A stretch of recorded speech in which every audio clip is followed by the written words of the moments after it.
Gente, boa tarde.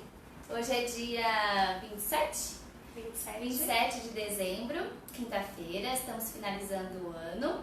Hoje eu estou aqui com a doutora Cristiane Felca, fisioterapeuta, minha irmã. Não é só porque é minha irmã não, mas é por toda a formação que ela tem. A Cris tem mais de 16 anos de prática na área de fisioterapia. E ela tem feito todos os nossos pós-operatórios, pós-cirúrgicos, as drenagens que são importantes. Então a gente sempre, quando indicado, encaminha os pacientes para fazer esse tratamento pós-cirúrgico, que eu acho que é muito importante. E hoje eu convidei para a gente conversar um pouquinho sobre a importância da fisioterapia no pós-cirúrgico, quando que está indicado, quando não. A gente vai ter um papo que também são muitas dúvidas das pacientes aqui, né, no consultório. E conforme vocês forem tendo dúvida também, vocês podem mandar pra gente.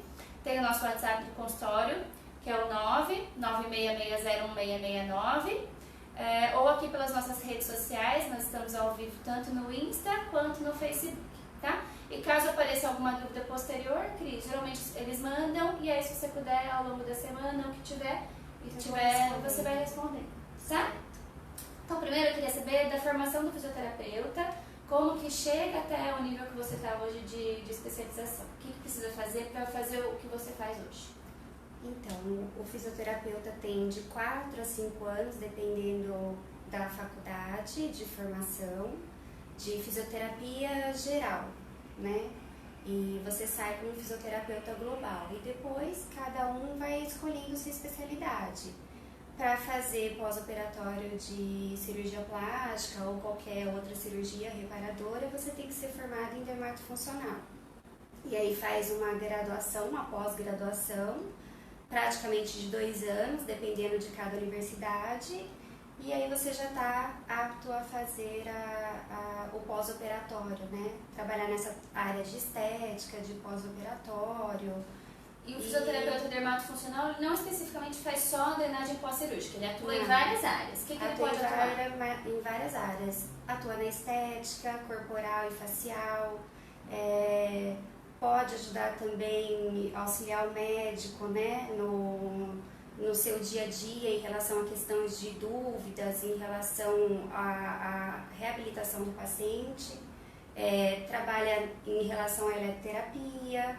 Então tem uma gama de trabalhos que o fisioterapeuta pode fazer. Então traduzindo assim, para ficar um pouco mais próximo do que eles estão acostumados a falar. Então a gente pode fazer, por exemplo, uma drenagem linfática no pós-cirúrgico, no pré-cirúrgico, né? Sim, as drenagens modeladoras. Sim, com gestante, tratamento corporal, por exemplo, você trabalha bastante com estria, celulite, né? Facial, que são as limpezas de pele, drenagem facial também. Isso.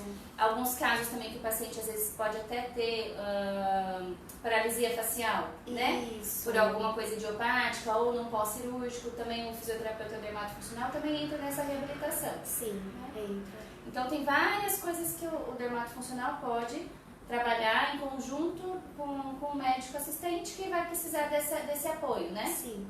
Então é interessante a gente falar um pouco da formação do fisioterapeuta, porque exige uma bagagem, né? O pós-cirúrgico, tanto que eu comento bastante aqui no consultório, se for às vezes para fazer com alguém que não está acostumado, às vezes vai atrapalhar, né? Assim, ou vai mexer naquilo que não pode, né? Ou vai estimular alguma região que a gente não quer que mexa, que não possa, né? Então é importante ter esse conhecimento, essa bagagem, porque isso influencia diretamente na nossa recuperação pós-cirúrgica.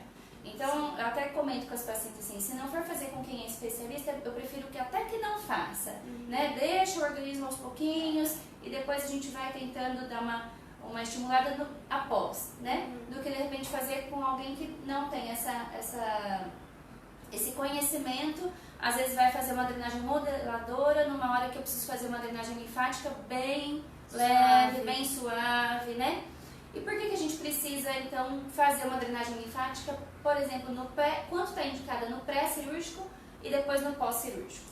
No pré-cirúrgico pode fazer 15 dias antes, até 3 dias antes pode ser feito, né? Você está preparando o organismo para receber o ato cirúrgico. Então, você vai ter depois no pós cirúrgico, menos edema. O edema é o inchaço. Porque você já desbloqueou todo o sistema linfático e já deixou ele perfeito para a cirurgia, né? Então pode ser feito 15 dias antes ou até 3 dias antes. Mas aí 15 dias, então vai fazendo algumas sessões ou faz uma sessão só 15 dias antes? Pode fazer algumas sessões e independe, fazendo as sessões é o que importa. Porque no pós-cirúrgico a gente hidrata muito esse paciente. Isso. E o organismo que faz uma cirurgia, naturalmente a gente já fica inflamado e inchado, né? Então é normal que o organismo esteja muito... É como você imaginar assim, a torneira está muito aberta, está soltando muito líquido, mas não tem por onde vazar, né? Então o linfático ele vai absorver aquele líquido que está ali parado. Sim. Então se ele tiver congesto, né, que a gente fala, se ele tiver muito paradinho ali, ele não vai drenar esse inchaço. Então a função da drenagem, acho que é mais ou menos isso, né? Quer dizer, abrir esse linfático, né? Para aquele líquido que está ali parado, drenar. Isso, né? A gente fala que o linfático é a abertura e do que a gente tem que drenar do lixo do nosso organismo, né? Que são as proteínas e várias outras coisas, as toxinas. E então é importante para fazer essa drenagem no pós-operatório, que está cheio de inchaço, né, o edema, para a gente poder drenar tudo isso para o meio intersticial, né? E no pré-cirúrgico, que eu também acho legal, porque às vezes o paciente retém muito líquido, é um paciente que naturalmente já é mais inchadinho. Então, já drenar no pré, você já vai estar preparando, vai estar mais sequinho, para hora que chegar aquele monte de líquido ali, ele já tem por onde sair, né? Sim, isso mesmo.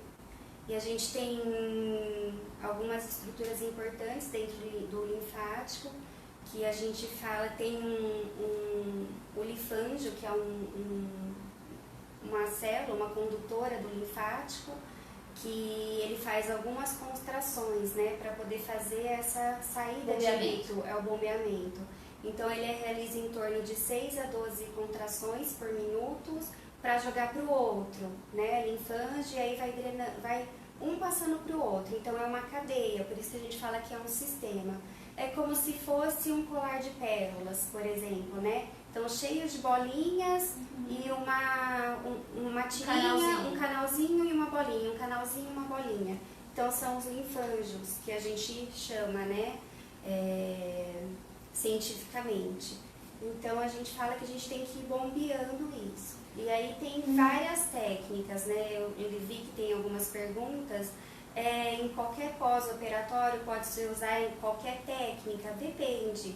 As técnicas que tem retiradas de retalho, a gente usa muito a técnica de drenagem linfática reversa, que foi feito por um cirurgião plástico, né, descoberto por um cirurgião plástico, o Dr. Adolfo Carlucci, e na década de 81, e ele percebeu que quando tira a parte do retalho, você também retira uma parte do linfático e também do venoso, né?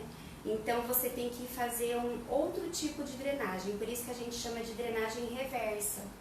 Então, por exemplo, na abdominoplastia. Isso, abdominoplastia. Então tudo que a gente, na drenagem linfática normal, que a gente drena a parte inferior do abdômen para os gânglios inguinais da virilha, né? Na virilha, a gente, quando tem a retirada do retalho, na abdominoplastia, você tem que mudar esse trajeto. Então, a gente acaba drenando tudo para cima na via axilar, né? Então, por isso que é importante a formação, porque só através da formação que você vai conseguir adequar técnica por técnica e de cirurgia para cirurgia, né? Porque nem todas as cirurgias podem ser usadas as mesmas técnicas, né? E acho que tem outras perguntas também. Quais as outras técnicas? Tem técnicas de Voder, tem a técnica de Leduc, que a Leduc tem o deslizamento e a condução. Pode ser usado muito no pós-operatório de mama, né? Tem uma técnica também que é do Godoy, que foi desenvolvida por um casal que é de Rio Preto, brasileiros, né? Que através de um rolinho ele vai fazendo a drenagem linfática, e hoje é uma técnica muito bem difundida e cientificamente comprovada também. É a técnica mais nova que tem de drenagem linfática. E as técnicas estão aí para serem empregadas. E depende de cada pós-operatório. Você pode fazer a drenagem linfática em todos os pós-operatórios, né? Acho interessante isso, porque assim, às vezes os pacientes têm a impressão de que a drenagem ela só está indicada em quem fez, por exemplo, uma lipoaspiração, que acho que é o que é mais difundido. E às vezes a gente indica para cirurgia de mama também, Sim. né? E aí às vezes o paciente acha, você fala, nossa, mas na mama, é uma prótese, eu vou precisar fazer drenagem, né? Então eu acho que isso é importante para eles entenderem, né? Que assim, não é só você não quer só evitar uma fibrose, por exemplo, numa lipoaspiração, né? Sim. Mas você quer melhorar aquele inchaço, porque se você deixar a toxina ali, aquilo vai ser um ciclo vicioso, Sim. né? O edema ele vai persistir mais. Às vezes numa cirurgia de mama, que você já distendeu aquele tecido, você colocou a prótese, a paciente era retinha, você já pôs a prótese e esticou aquela pele um montão. Aí o paciente tem medo da estria, aí vem mais um inchaço em cima daquela prótese, aí vai distender mais essa pele. Então isso também vai fazer com que o paciente tenha uma drenagem desse edema, menor risco de estria, mais rápida recuperação, né? Sim. A gente vê muito aqui no consultório, assim, os pacientes que conseguem fazer drenagem, os que não. Os que conseguem, então, pelo menos 7 a 15 dias adiantados em relação à recuperação de quem não faz, né? Isso. Então, é legal você falar dessas técnicas, porque eles podem entender, olha, então, para mama existe uma técnica específica, para abdômen existe uma outra, Sim. né? Para qualquer outra, né? A rígido, bléfaro, qualquer outro tipo de cirurgia, existe uma técnica específica para a drenagem. A drenagem linfática clássica é para todos os pacientes que não são de pós-operatório, né? Porque o sentido é diferente, né? O fluxo desse linfático é diferente. Então, para atuar em pós-operatório, você tem que ter uma especialidade, né? Porque você entende que cada cirurgia é única, né? E tem as suas peculiaridades, né? Para poder fazer a drenagem. E eu acredito que tudo que tem incisão, né? Tudo que tem corte, sutura e que nesse corte pode ser, o linfático, é indicado fazer a drenagem linfática, né? Você para muda, o pós-operatório. Você muda a condução, né? a anatomia, você muda a condução desse fluxo da linfa, né? E quanto mais retenção, quanto mais fechado o linfático, maior retenção de líquidos. E se você drena errado, às vezes não é nem maldade de um outro profissional, é falta de conhecimento mesmo. Então, se você drena por via errada, você vai provocar um edema maior ainda, né, nesse paciente. Então, por isso é a importância que eu falo, tem que procurar um especialista nisso, né? Cris, uma coisa que você falou que eu acho que é importante, o linfático, então você tem ele como se fosse um nódulozinho, e aí isso é um sistema que ele não é só na região que foi operado, ele é um sistema corporal, como se a gente fosse comparar o sistema circulatório, né, das artérias, das veias e os linfáticos. Isso, né? Eles conduzem até próximos, até de grandes vasos, né? Sim. A gente tem um grande drenador aqui no tórax, tem uma porcentagem da população até não tem isso, mas a gente acredita que a grande maioria da população tenha, que é a cisterna do quilo. Então, muitas vezes, após a drenagem que a gente faz do pós-operatório, a gente pede uma respiração. Eu costumo pedir até 3 respirações profundas, né, para poder até atingir essa cisterna do quilo. Então, que é um dos grandes drenadores que a gente tem, né? Pensando nessa anatomia do sistema linfático, eu acho que é importante também a gente falar no pós-cirúrgico, eu vou fazer uma drenagem só na região que foi operada, ou eu preciso fazer uma drenagem do sistema linfático todo? Sim. Então eu operei mama, eu vou fazer só na mama, ou eu posso também desde lá de baixo estimular? Sim. Né? Pela minha experiência, o que eu faço, por exemplo, em mama, eu faço bombeamento de todas as cadeias importantes que a gente tem, né? Axilar, as cadeias maiores, femoral, axilar, né? E inguinal. E aí eu dou mais atenção à região que foi operada. Então, até a primeira semana, 7 dias, eu dou mais atenção a essa região. Tempo de drenagem, não existe um tempo, né? É um tempo longo, por isso que o paciente tem que estar confortável na sessão, né? E o fisioterapeuta também. E então não tem um tempo.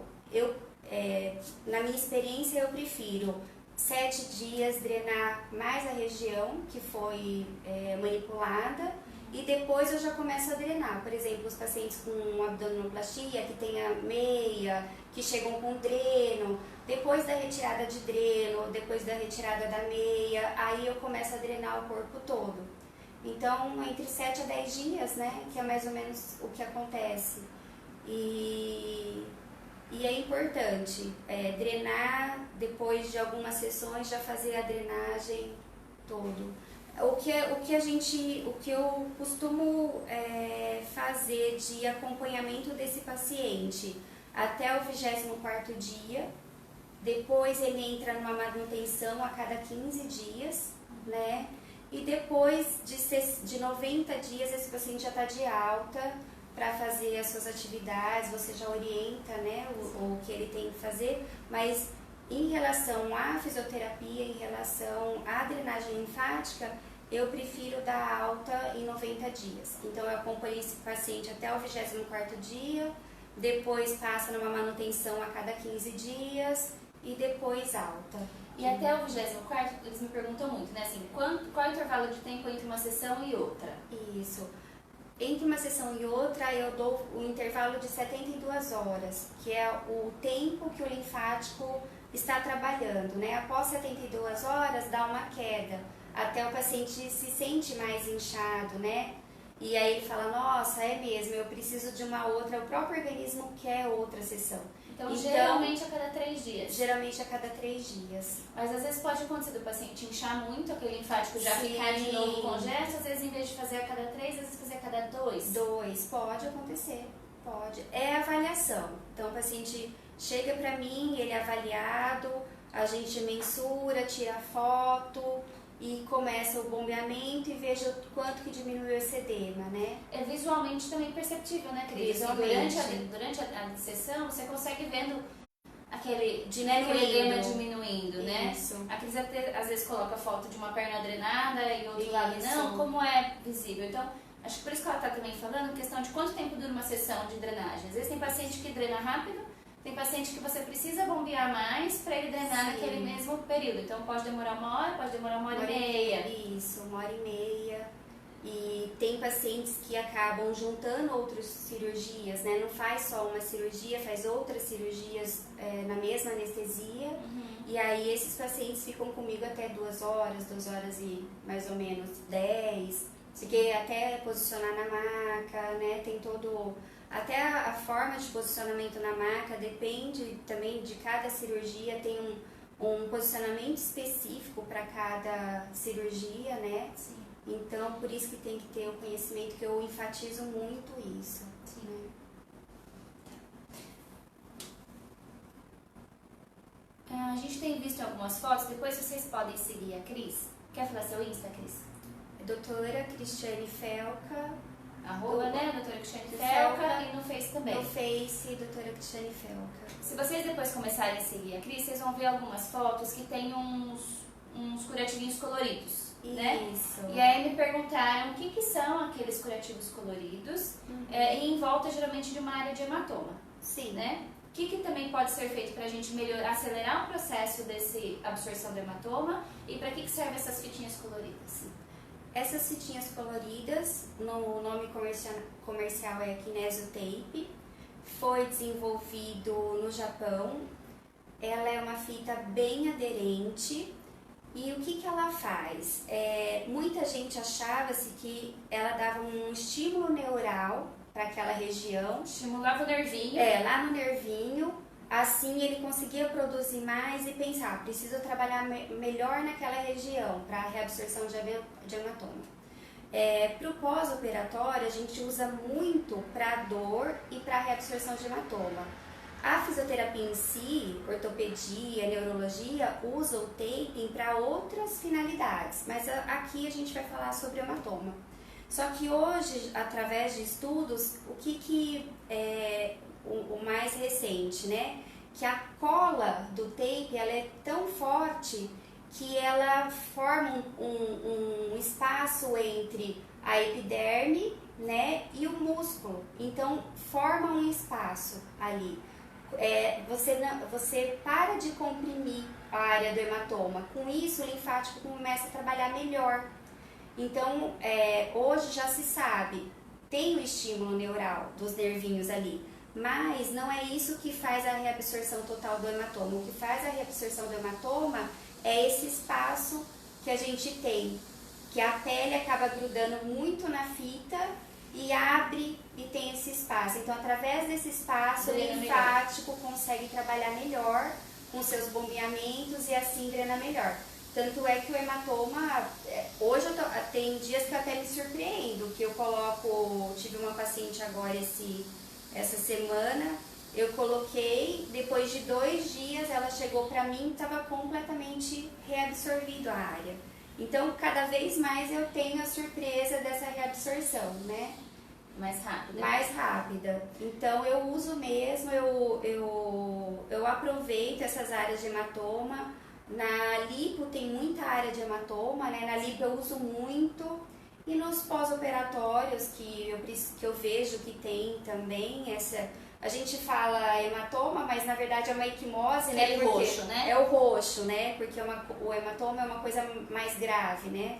E então a gente fala popularmente o roxo, mas tecnicamente, né? A gente fala hematoma Isso. quando você tem uma coleção de sangue muito grande. Então, por exemplo, às vezes fez uma prótese de mama, rompeu um vasinho, sangrou, ficou uma mama gigante, a outra normal. Então, juntou muito líquido ali, aquele sangue parado. Então, a gente chama isso de hematoma. Quando é mais na pele, a gente fala, na verdade, equimose, né? Mas entendam que a gente está falando aqui da cinesioterapia, né? Com o taping, mais em relação a essas equimoses, roxinhos na pele, tá? Hematoma mesmo, certo? É você abrir, drenar, reoperar, tá? O taping não serve para hematoma, né? Esse hematoma grave que é só drenando mesmo, né? E tem mais alguma coisa que a gente pode usar numa equimose, num roxinho para estimular essa absorção? Eu usava muito ultrassom antes. E aí depois que eu passei pelo curso do taping, eu comecei a usar o tape e eu percebi que o tape acelera mais do que o ultrassom. Então hoje em dia eu uso muito mais o taping do que o ultrassom. O ultrassom eu uso mais em área de dor, ou hora que eu começo, por exemplo, a prótese, né, na mama, que eu começo a perceber que tem alguns nódulos mais querendo formar fibrose, aí eu venho com o ultrassom ou na lipo, ao redor da prótese, né, e já começo a trabalhar através do ultrassom. Então eu deixei o ultrassom mais para essa condição do que para a reabsorção de hematoma da equimose. E tem muita gente que me pergunta assim, a drenagem ela deve ser mais manual ou mais um aparelho? Assim? No pós-operatório de cirurgia a gente não recomenda aparelho. Vamos pensar numa abdominoplastia ou numa lipo que o tecido está ali colando. Quando você vem com um aparelho, um vácuo, por exemplo, o grande risco de você fazer uma lesão nesse tecido que está cicatrizando é muito grande. Então, da escola que eu vim, a gente não preconiza nada de vácuo no pós-operatório. Existe controvérsias, tem outros estudos, mas eu prefiro não usar, porque a drenagem linfática ela é muito leve e o linfático tem como pressão de linfático ele varia de 40 a 50 mmHg. Então, você não precisa de um vácuo para poder fazer a condução desse linfático, né? Porque do vácuo é muito mais forte. Então, a pressão da sua mão é muito leve, delicada, né? Na drenagem reversa, onde tem retirada de tecido, a pressão que você faz ainda é menor ainda, é em torno de 20 mmHg. Então, a drenagem é muito sutil, é muito leve, não dói, a drenagem não pode doer, de forma alguma, não dói. Então, é isso que não tem necessidade da gente, né? Até porque o tecido tá colando, então você soltou um abdômen, descolou, essa pele você puxou, você quer que ela cole ali no lugar de novo, né? Isso. A mama, você quer que ela fique com o formato certinho ao redor da prótese, ou ao redor do retalho, do reposicionamento que você colocou.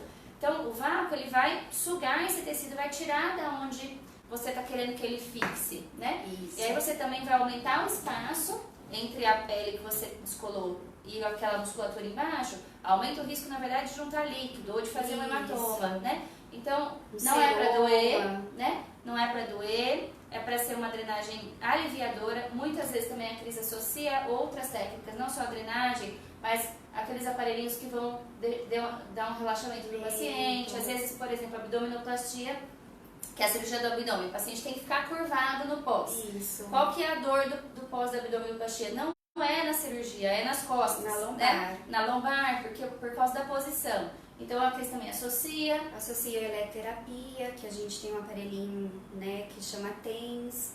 Então ele dá um alívio muito bom em relação à dor.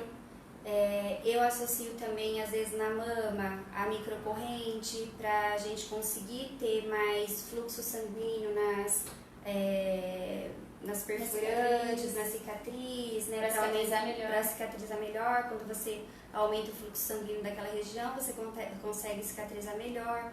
Então, na hora sempre da avaliação, que é o mais importante. O que é a eletroterapia, para quem não sabe? A eletroterapia é um aparelhinho. Através de uma corrente elétrica, você faz várias coisas, como, por exemplo, no pós-operatório, analgesia, que é a retirada da dor, né?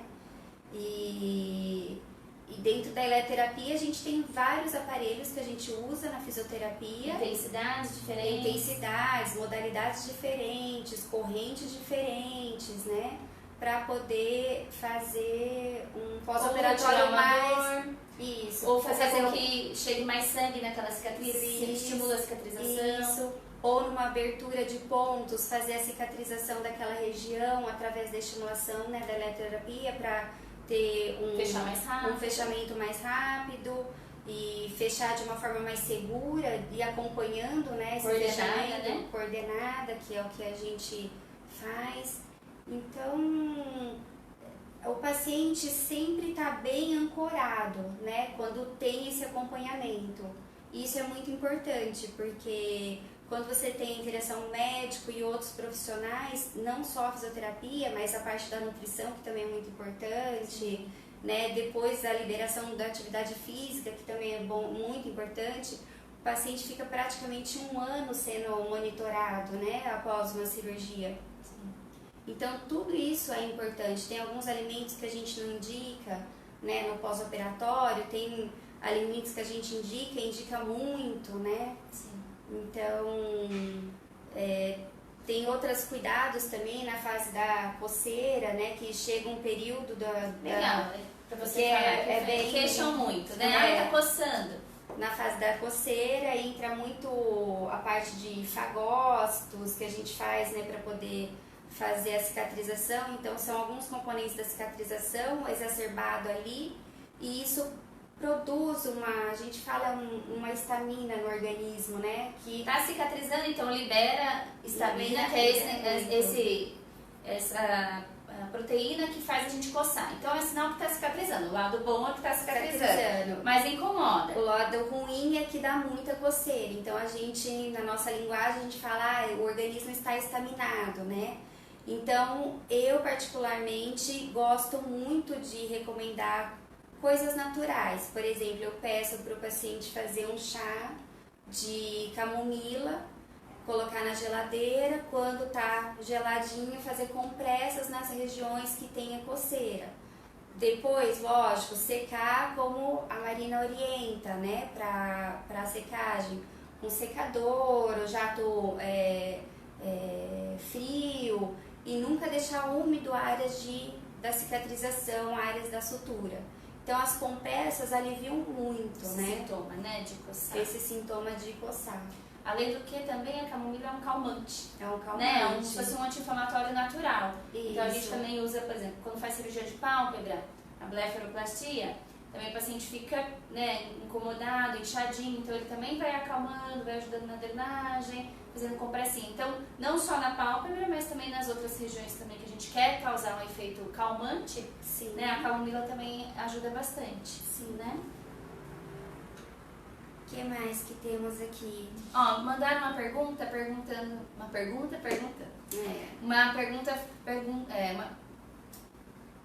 falando se o banho do paciente, o fisioterapeuta ajuda, e qual que seria a função do fisioterapeuta, ou, por exemplo, de um técnico de enfermagem, que a gente também, às vezes, recomenda que o paciente tenha como auxílio, né? Se às vezes não tem alguém da família com tanta experiência, o técnico de enfermagem também pode auxiliar nesse pós, né? Sim. O fisioterapeuta não tem formação de banho, né?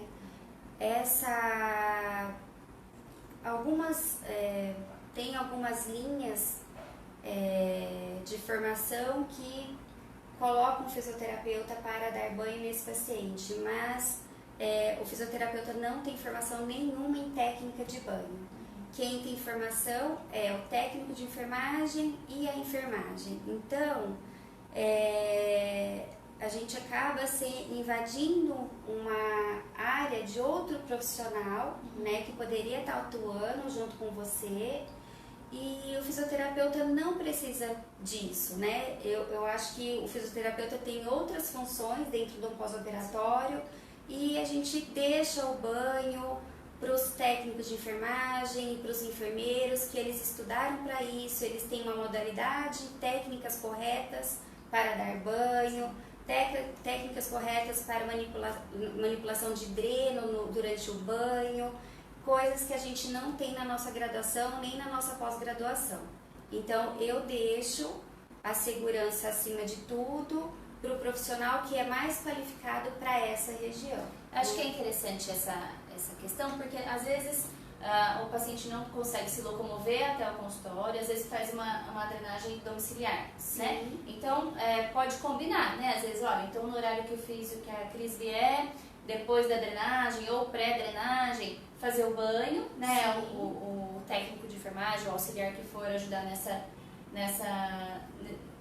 hora, fazer essa combinação contigo, né? Falar, então, vamos combinar o banho tal hora, eu chego tal horário, né? Ou para troca de algum curativo, né? Também.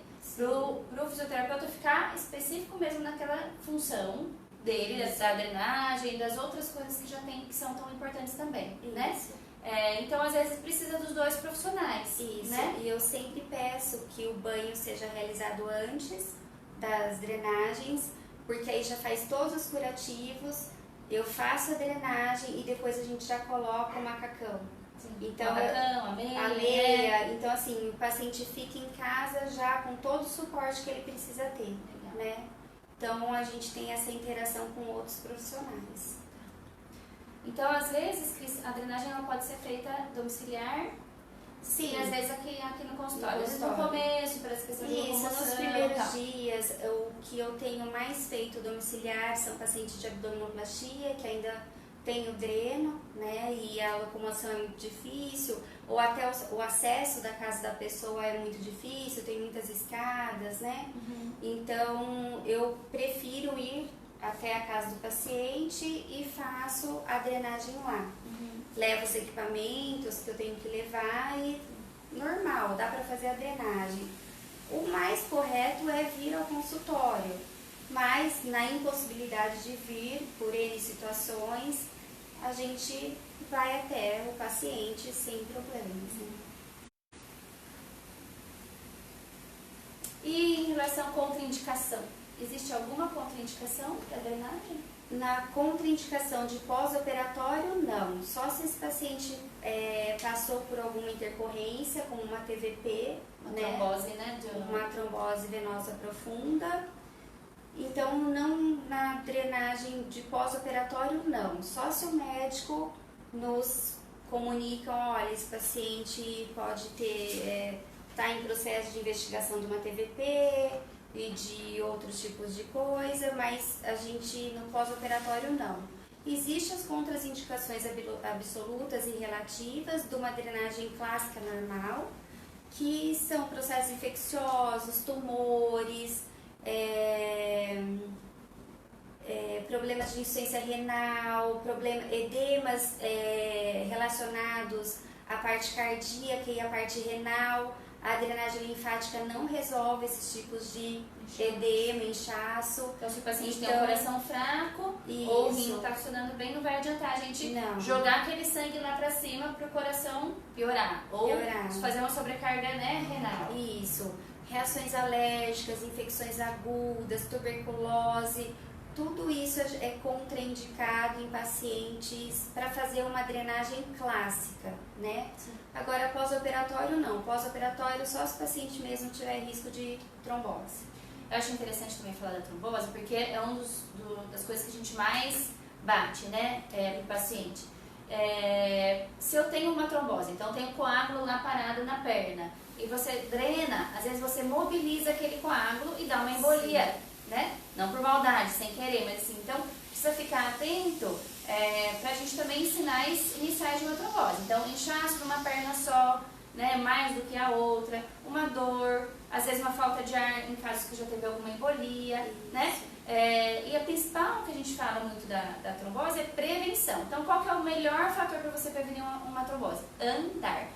Então eu vou fazer uma cirurgia plástica, Cris, eu vou ficar lá deitada, largada? Só no cilinho, traz tal coisa. Não, tem que andar, tem que caminhar. Inclusive no hospital a gente já tira o paciente da cama, né? Isso. Então o pós-cirúrgico ele não é para ficar deitado de perna para cima, tem que andar. Se não estimular essa perna, essa panturrilha, pode fazer coágulo. Às vezes o coágulo ele é subclínico, ele é pequeno, não dá sintoma na perna. A hora que dá sintoma já virou uma embolia, já está com falta de ar, né? Então o fisioterapeuta também consegue perceber essas alterações, fazer essa suspeita diagnóstica e até nos avisar caso precise. Vai para o hospital, vamos fazer uma tomografia, vamos pesquisar se tem alguma embolia ali, né? E a Cris tem uma formação anterior também da dermatofuncional, que é a parte cardiorrespiratória, trabalhei em UTI, então tem uma extrema vivência de tudo isso, né?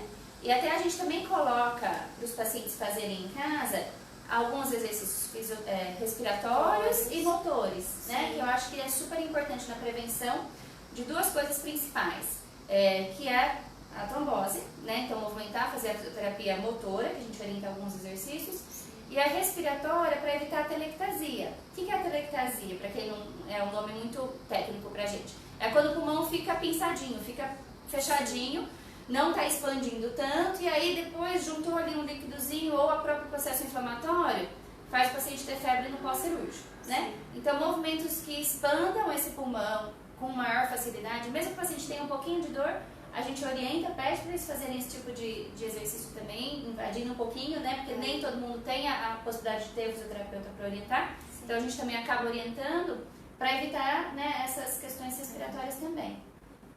E o paciente no pós-operatório, ele acaba respirando muito curtinho, então eles respiram mais da forma apical.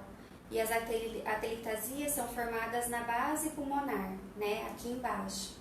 E os pacientes com medo de doer, né, o corte, a incisão, eles respiram curtinhos. Então isso leva também à atelectasia.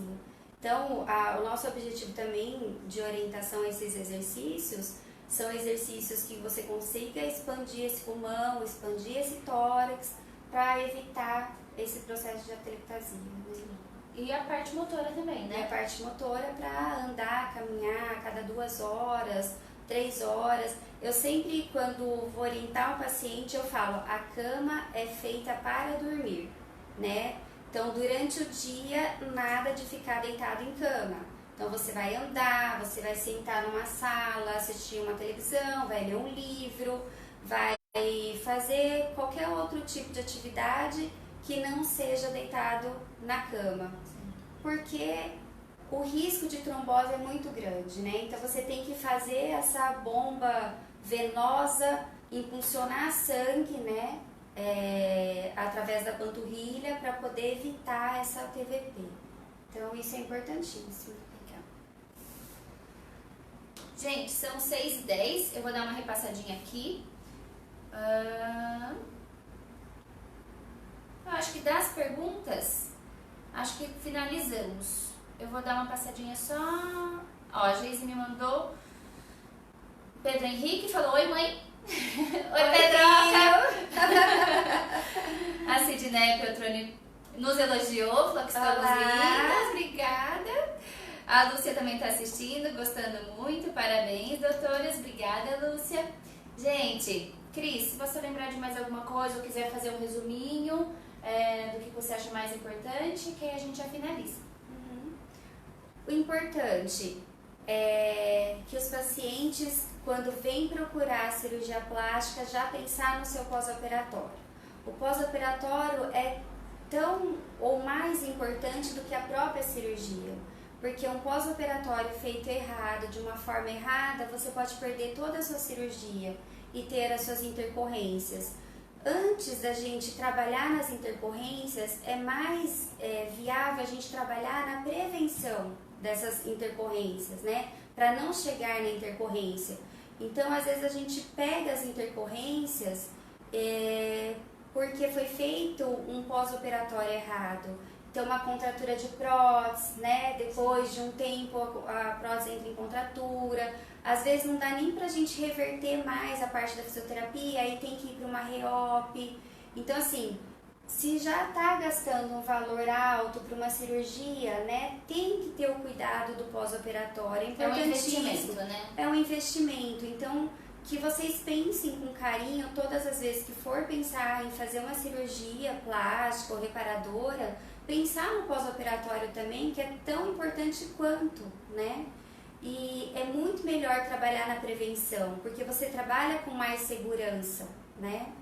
E eu acho que é isso que eu tenho que deixar para eles, assim. A drenagem não dói de forma alguma. Se alguém está fazendo drenagem e sente dor, a técnica não está certa, não está sendo empregada corretamente, né? Nos procure. Eu oriento várias pessoas, não só os pacientes da Marina, eu também faço pós-operatório de outros médicos, né? Então, a gente vê a conduta de cada médico, a gente senta com o paciente, conversa, vê o que mais esse paciente precisa naquele momento, né?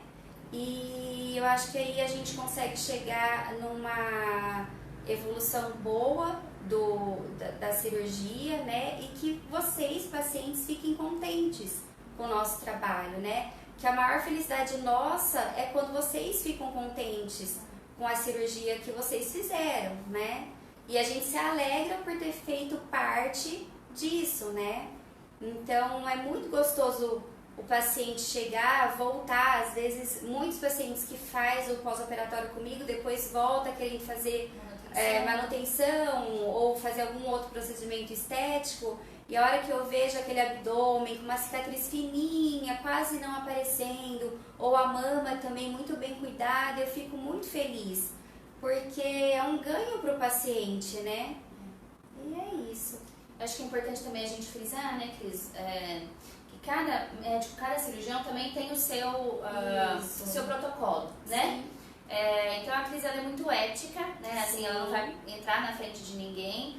Não são só os meus pós, né, que ela recebe de qualquer cirurgião, qualquer colega, né? E essa interação é muito legal, porque o paciente está lá, ela me avisa, olha, Má, o paciente está assim, está assado, evoluiu dessa forma, né?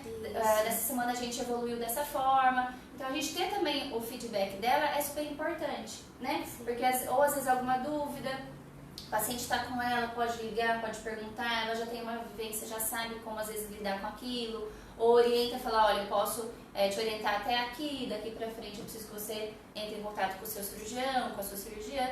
Então ela é muito presente, né? Então, e é importante que vocês também, estando na nossa equipe ou com outra equipe, procurem um profissional bem qualificado, né, para vocês terem um pós-cirúrgico de excelência, né, que eu acho que é como a Cris falou, a gente preza sempre por qualidade, né, por segurança, né, e a cirurgia em si já é um investimento de tempo, de gasto, né, e o pós-cirúrgico é importantíssimo. Eu costumo falar assim, olha, 50% foi feito na cirurgia, mas existem inúmeros outros fatores que vão interferir nos outros 50%, né? Então essa interação da equipe, do médico, do fisioterapeuta, do técnico de enfermagem, né, ou do farmacêutico que foi na sua casa aplicar o seu Clexane, sua injeção, ou do técnico que foi trocar seu curativo, fazer sua injeção. Então essa interação da equipe ela é muito importante, né? tem uma coisa também importante que acho que a gente não falou, que é o paciente também respeitar as limitações durante a trajetória do pós-operatório, né? Sim, Porque tem é um pacientes, processo, é né? um processo. Tem pacientes que se sentem super bem já na segunda semana e já querem fazer muitas coisas, né? Sim. E tem que ter paciência, faz o que o médico te orientou, né? Não pule etapa, porque depois, ali pra frente, você pode ter uma decência de pontos, você pode ter algum outro tipo de intercorrência, que aí a gente tem que trabalhar ao inverso. Dá um passo para trás. Um passo para trás. Então, o que estava indo tudo bem, de repente, chega no momento que a gente tem que dar um passo para trás. Então, respeitem os tempos que a doutora Marina mostra para vocês, né? Eu sei que muita gente fica ansioso, quando eu vou poder voltar para academia, quando eu vou poder voltar a dirigir, quando eu vou poder lavar o meu cabelo, né? Sim. Então tem essas perguntas que tem que ter paciência para conduzir bem, né? Não é porque você tá bem, tem muitos pacientes que não sentem muita dor no pós-operatório, né? E a dor pra gente às vezes é até bom o paciente sentir, porque a dor é limitante. E aí obedece mais. Obedece mais, né? Mas eu tô brincando, mas é só seguir o que a gente tá falando, né? E confiar em qualquer cirurgião, eu não sei quem que tá assistindo muito mais, se são pacientes da doutora Marina ou de outros médicos, mas confie no cirurgião de vocês, né? Façam o que eles estão te orientando, né? E confie no trabalho da fisioterapeuta também, que tá ali dia a dia te orientando.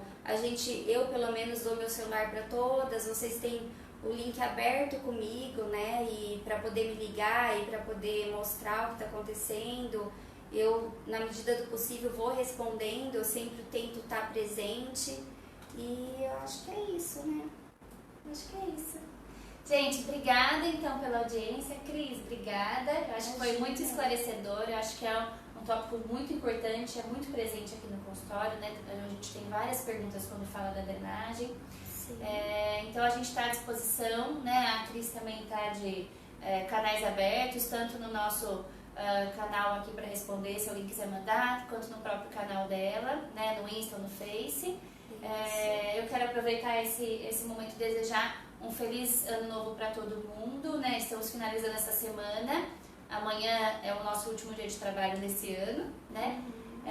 Então, desejar só coisas boas para 2019 para todo mundo. Nós vamos manter o nosso espaço aqui no ano que vem. A gente só vai dar uma pausa na semana que vem, para eu poder ficar um pouquinho com as crianças. Então, quinta-feira que vem a gente não tá ao vivo, tá? Mas na outra quinta-feira, no dia 10, a gente já retoma totalmente os nossos horários aqui de quinta-feira às 5h30, tá bom? Cris, obrigada de novo. Imagina. Gente, à disposição. Obrigada. Tchau, obrigada pela atenção de vocês. Estamos abertos aqui a qualquer pergunta que vocês tiverem ainda dúvidas, a gente responde, tá bom? Beijos. Obrigada, beijo. Obrigada. A gente tem que apertar aqui, ó. Agora vamos lá no Insta. Vamos lá no Insta. Depois a gente vê quem que entrou nesse Insta, nesse Face. Tchau!